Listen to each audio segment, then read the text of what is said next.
Peraturan Kepolisian Nomor 10 Tahun 2025 yang mengatur tentang anggota Polri aktif boleh bertugas di instansi sipil menuai sorotan publik. Aturan internal Polri ini dinilai bertentangan dengan putusan Mahkamah Konstitusi yang bersifat final dan mengikat.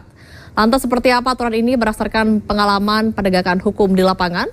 Kami akan mengulas bersama mantan Kabareskrim Komjen Purnawirawan Susno Duaji. Terima kasih atas waktunya Pak Susno untuk Jawa Post TV.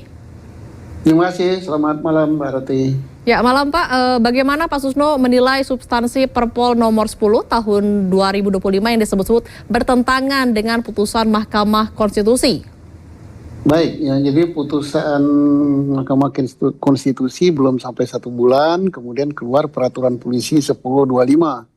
Dan juga polisi dalam kondisi sekarang ini lagi reformasi ya, direformasi dari luar. Ini menimbulkan banyak pertanyaan, menimbulkan banyak tanggapan, tidak terlepas dari pakar hukum tata negara Pak Profesor Mahfud MD dan banyak lagi ahli-ahli hukum memberikan tanggapan yang skeptis ya, gitu, agak negatif gitu.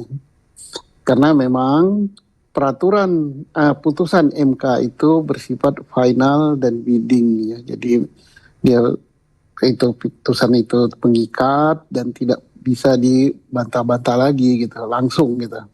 Nah, jadi untuk mengeluarkan apakah polisi boleh bertugas atau tidak di instansi sipil, dijelaskan di putusan MK itu sudah jelas sekali bahwa harus pensiun terlebih dahulu.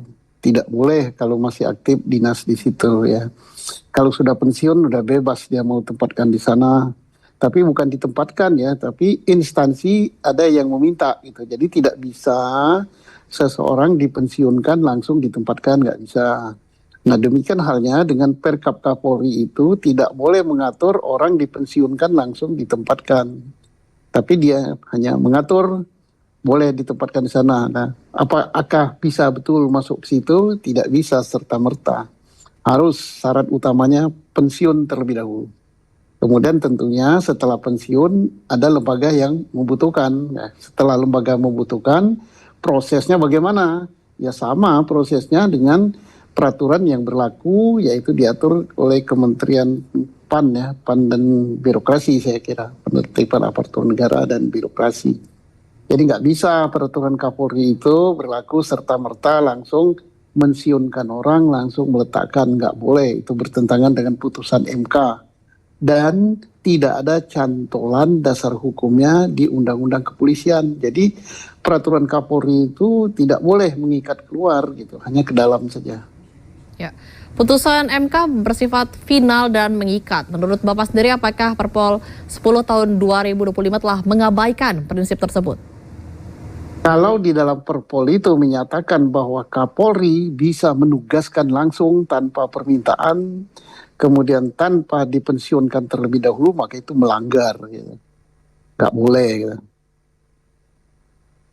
Ya, jika benar Perpol ini bertentangan dengan putusan MK, apa konsekuensi hukum yang mungkin timbul baik bagi institusi Polri maupun masyarakat? Jadi konsekuensi hukumnya tidak boleh siapapun melanggar putusan MK. Presiden sekalipun harus mematuhinya. Kita lihat sekarang apakah Presiden telah memerintahkan Kapolri selaku bawahannya untuk mematuhi putusan MK yang sebulan yang lalu yang menyatakan tidak boleh anggota Polri aktif berada di posisi instansi sipil gitu. Nah, ini harus dilaksanakan terlebih dahulu, ditarii gitu kalau ada polisi aktif yang masih ada misalnya di kementerian, di lembaga, di badan sipil gitu, nggak boleh. Apapun alasannya ya, itu udah putusan MK. Dan nggak bisa yang mengatakan, kan ada menteri yang mengatakan, oh itu tidak berlaku surut. Loh, ini menteri ini ngerti putusan pengadilan apa enggak gitu. Kalau putusan pengadilan nggak ada surut-surutan. Ya, apakah penerbitan Perpol yang dinilai melanggar putusan MK ini bisa menjadi presiden buruk dalam tata kelola hukum di institusi kepolisian? Ya, kita lihat saja, ada nggak dasar hukumnya buat Perpol itu. Kalau Perpol itu nggak ada cantulan hukumnya, ya nggak bisa. Nah, kalau Undang-Undang TNI kan ada klausal pasalnya yang bisa menempatkan anggota TNI aktif di 14 lembaga. Kalau di Polri Dulu kan ada cantolan hukumnya Undang-Undang Nomor 2 Tahun 2002 Pasal 28, tapi pasal itu kan sudah dianulir oleh putusan MK gitu. Jadi nggak ada lagi cantolannya. Jadi amandemen dulu Undang-Undang Kepolisian. Ya, dari perspektif reformasi kepolisian, apakah Perpol ini menunjukkan kemunduran atau justru kebutuhan pengaturan internal tertentu? Kalau itu diberlakukan keluar ya nggak bagus gitu.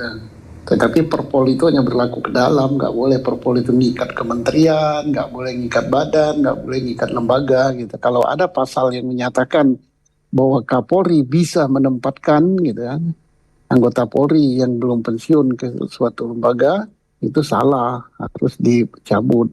Dan misalnya ada bunyi klausal pasal yang menyatakan Kapolri bisa memensiunkan langsung menempatkan juga nggak boleh. Karena apa? Instansi kementerian lembaga itu bukanlah underbow-nya kepolisian, nggak bisa Kapolri langsung menempatkan di situ. Syaratnya orang itu harus, polisi itu harus pensiun terlebih dahulu, terus ada permintaan dari institusi yang memerlukan, dan itu harus diproses oleh instansi yang berwenang, yaitu Kementerian PAN dan Birokrasi kalau nggak salah. Ya, menurut Bapak sendiri apa urgensi dari Kapolri menerbitkan Perpol ini di tengah saat ini kepolisian sedang dalam tata kelola reformasi begitu? Nggak tahu saya apa pentingnya. Saya sudah muter-muter otak gitu, belum ketemu jawabannya. Kapolri lah yang bisa jawab itu. Baik, untuk saat ini sendiri di tubuh kepolisian apakah memang banyak pejabat non-job atau seperti apa sehingga ada urgensi untuk mengeluarkan aturan seperti ini? Nah, ini jawaban saya ya lebih makro lagi ya, di luar PP 10 ini ya. Di luar peraturan Kapolri nomor 10 dan di luar Undang-Undang TNI. Kita sudah menjadi negara yang sudah reformasi ya. Jadi sipil ya jabatan sipil, militer Polri ya jabatan militer Polri, tidak bagus ya menempatkan militer aktif atau polisi aktif di institusi sipil gitu. Kan karena apa? Akan mengurangi peluang jabatan sipil dan tidak mendidik. Dan juga kita ingatkan kepada pimpinan lembaga, pada menteri, pada kepala badan, dan pimpinan lembaga sipil lainnya, janganlah meminta tenaga-tenaga di luar instansinya. Ini menunjukkan bahwa menteri atau pimpinan lembaga itu tidak mampu mengkaderkan anak buahnya untuk menduduki jabatan-jabatan strategis di lingkungannya. Ini nggak bagus gitu.